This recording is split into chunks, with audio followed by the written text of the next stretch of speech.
Okey, produk ini sebenarnya dibuat daripada bahan-bahan terbuang dan antara komponen-komponen utama inovasi ni ialah switch utama, satu switch utama on off untuk on off Arduino, satu tuil pemusih dan 4 omboh yang diperbuat daripada uh, kotak minuman yang kita semula. Juga ada penunjuk LED yang menunjukkan kitaran semasa bagi setiap piston.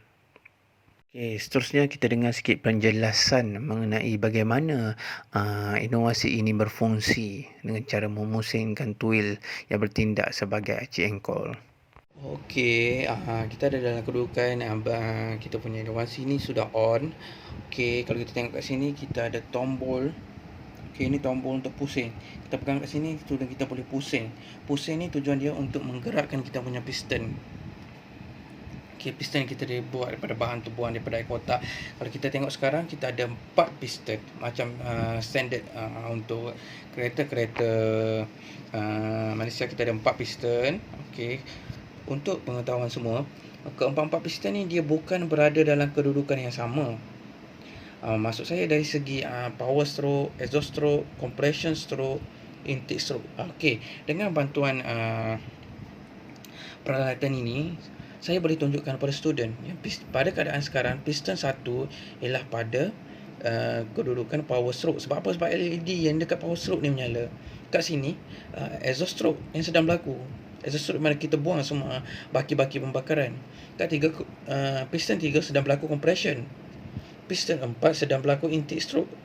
So basically pada satu-satu masa tu berlainan. Sukar untuk kita explainkan kepada pelajar apa yang berlaku pada piston ni, apa berlaku pada piston 2, apa berlaku piston 3. Okey, kita tengok. Pada intake stroke, piston pertama akan menurun dan piston terus 2 dan 3 akan naik ke atas. Walaupun pergerakan dia sama, tapi dia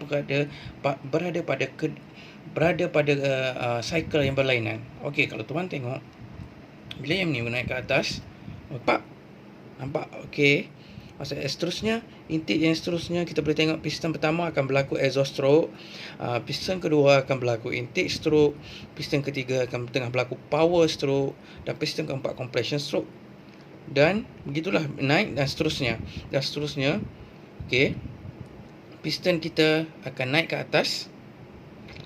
Pastikan piston yang bersama sebab switch yang kita reka ni hanya ada pada kotak yang pertama dan kotak kedua. Okay, setiap pergerakan kotak menyentuh switch ni, dia akan trigger pergerakan LED ni. LED ni akan nyala dekat intake yang stage 1, stage 2, stage 3, stage 4. Okey, daripada sini pelajar kita akan faham, akan mudah untuk lebih faham macam mana pergerakan setiap piston tu berlaku. Okey. Sebenarnya kita tengok ya. Okey, seterusnya kita tengok pergerakan dia pusing LED. Piston pertama akan bergerak naik ke atas dan sentuh. Nampak? Sentuh yang kedua dan sekarang ni kita dah stage 3. Stage 3 di mana ini piston.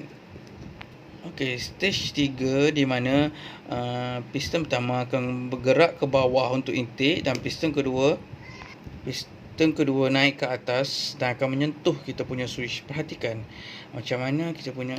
Okey, nampak? Boleh nampak kan? Okey, boleh nampak pergerakan LED sekarang ni sudah berada yang paling bawah. Okey. Nampak ke bawah. Okey. Seterusnya, okey. Kita perhatikan dalam masa yang sama, piston 1 mengalami compression, piston 2 dalam keadaan power stroke yang bergerak ke bawah, piston 3 sedang ke dalam intake stroke dan piston 4 dalam exhaust stroke bergerak ke atas. Okey. Dalam masa yang sama, pelajar dapat mengetahui pergerakan naik, yang mana piston naik ke bawah, yang mana piston naik ke atas. Okey, ini akan menjelaskan dan memudahkan pelajar-pelajar kita untuk memahami kedudukan dan pergerakan piston kita. Okey, seterusnya kita tengok Okey, dan seterusnya daripada compression dia akan bertukar menjadi piston 1. Pastikan piston 1. Okey, dia bertukar menjadi power stroke. Okey, power stroke dia akan menolak. Dekat power stroke sebenarnya berlaku satu letupan. Dia akan menolak piston kita ke bawah. Piston kita. Okey, piston kita akan cepat bergerak ke bawah dan piston yang dua akan naik ke atas. Piston ketiga naik ke atas, piston 4 juga naik, bergerak ke bawah untuk menyedut pada intake stroke. Begitulah cycle kita ni. Seterusnya akan rotate dan terus rotate sehinggalah kita mematikan kereta kita. Okey, boleh tengok kat sini. Kita ada tempat pusing. Kita boleh pusing kat sini. Okey, pusing sini. Okey, ni pergerakan dia berdasarkan pusingan lah. Kita pusing sini. Boleh pusing ke depan atau ke belakang. Ni pusing. Kalau ada pusingan kat sini.